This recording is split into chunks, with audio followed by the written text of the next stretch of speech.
Hello and welcome to Bella's Crafty Cards. I'm Bella. To start off with, you will have to excuse my voice. I've got a bit of a cold, so I want to make the apologies to start with. The purpose of today's tutorial is to show you how to use other people's products with your trusted Cuttlebug. Okay, so let's get started. The first one we're going to do is a Paper Mania embossing folder. Okay, so what you're going to need your A plate, a B plate, your embossing folder and cardstock, and then another B plate, and you're going to run that through.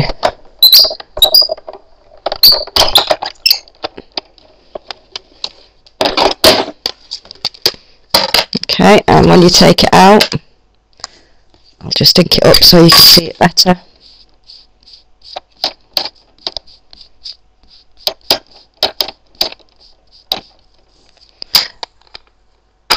As you can see, there you have it, all deeply embossed.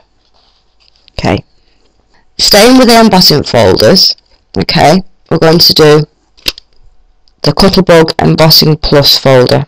Okay, so you're going to need your A plate, your B plate, your folder with your cardstock, like so, onto there, and then you're going to need another B plate. So that's an A plate, a B plate, and another B plate, and you're going to run that through.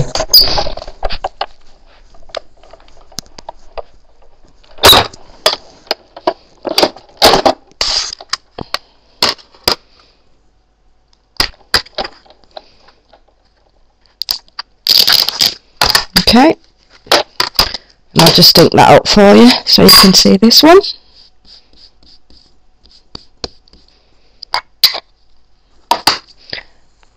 And there you have it, an embossed piece of card using your Embossing Plus folder.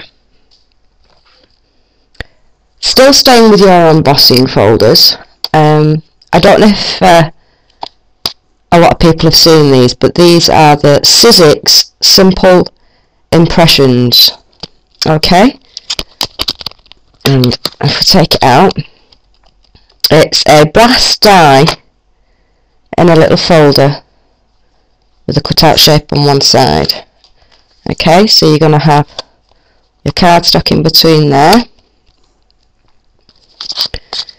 Now, for this one, you're going to need your A plate, your B plate, then your folder with your cardstock. Now for this you do need some shims, and when I was doing it I couldn't get the consistency right, so I thought I'd try something, and the actual packet that it came in, I used that. So I'm going to put that on the top, and then with another B plate, and I'm going to run that through.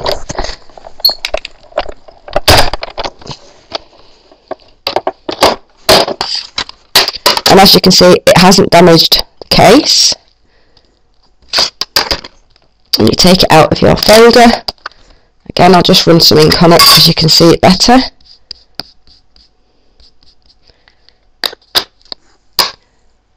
There you have your embossed picture on your cardstock. Still staying with the embossing, a Fiskars texture plate. Okay, for this you're going to need your A plate, then your Fiskars embossing plate, your cardstock, your tan mat, and your C plate. I'm going to run that through.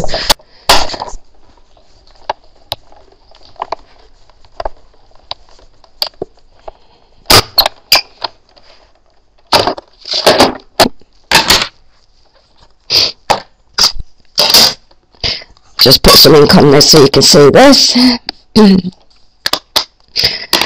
there you have your embossing with your Fiskars plate. We're now going to go on to the Sizzix black dies, okay, thin ones. For this you're going to need your A plate, your B plate,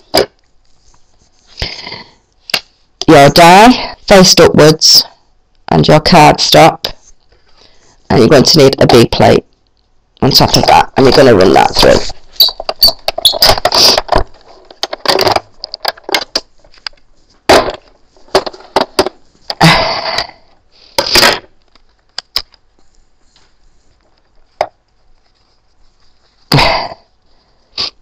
And there you have it. There's your die cut shape. Okay. We're next going to do the Cuttlebug Kids dies. Okay. And for that you're going to need your A plate, your C plate, your die facing upwards, your cardstock, and then a B plate. And you're going to run that through.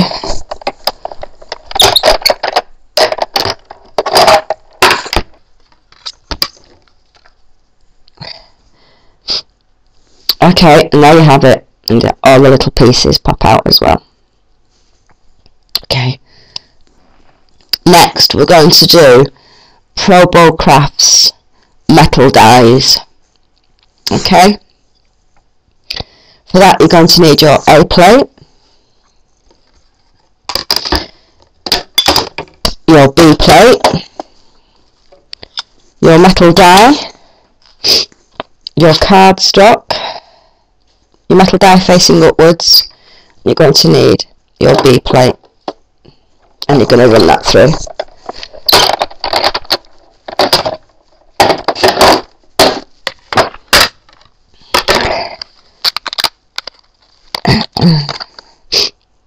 And there you have it. Next thing we're going to do, which not many people know, is X-Cuts dies. Now, if you look at the Cuttlebug Kids and you look at the X-Cuts are very, very thinner, and not many people actually know that these can also go through your Cuttlebug. So I'm going to show you how to do that and what the combination is. Okay.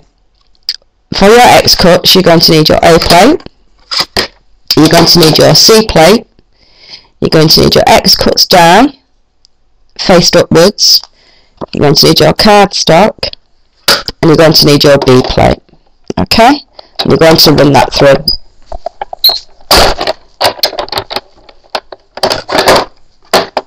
So that was your A plate, C plate, B plate, and there you have it.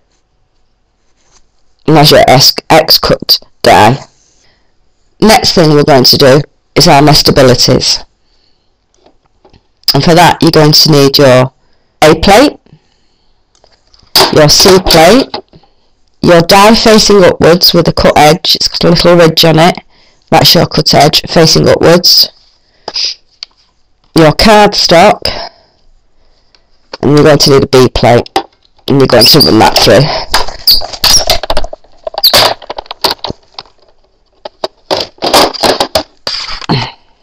Okay,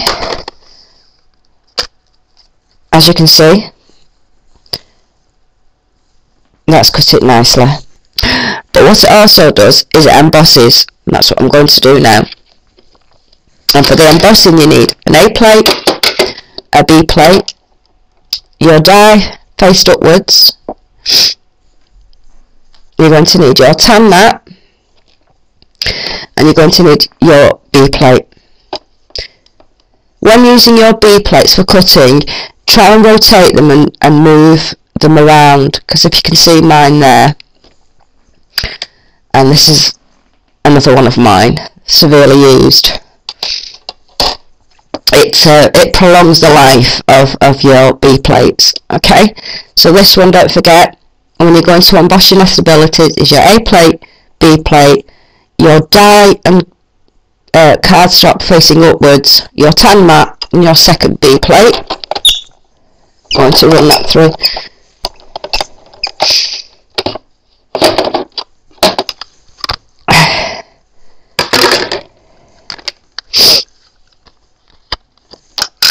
And there we have it. I don't know if you can quite see it, but there is an embossed line just around the edge.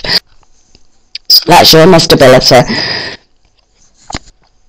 Next thing we're going to do is we're going to do the Sizzix green dies. And for this, you don't need your A plate, so you can remove that. You're going to need a B plate. You're going to need your die. You're going to need your cardstock, and you're going to need your other B plate, and you're going to run that through.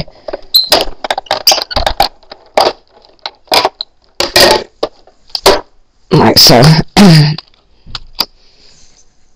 And there you have it. There's your little man cut out for your green die. What I've actually done, just for my own personal use, just in case I forget any of the order, is I've made myself, I've taken it off the ring binder actually just to show to you, a little recipe cards, let's call them, and it tells me what each one of the plate ranges I need for each thing, and I've just wrote it on what it is. I mean, this says that Cuttlebug embossing folder, I need the A plate and 2 B plates, and I have them on back to back, and yeah, I keep them all together, so when I ever get any new products, I just cut myself some more cardstock and attach it onto this, and then I always have a record. I always keep these with my Cuttlebug, so I always know where they are. Okay, there you have it. There's just a few of the different companies' products that you can use with your well-loved Cuttlebug. Thank you very much for joining me, and I hope to see you again soon.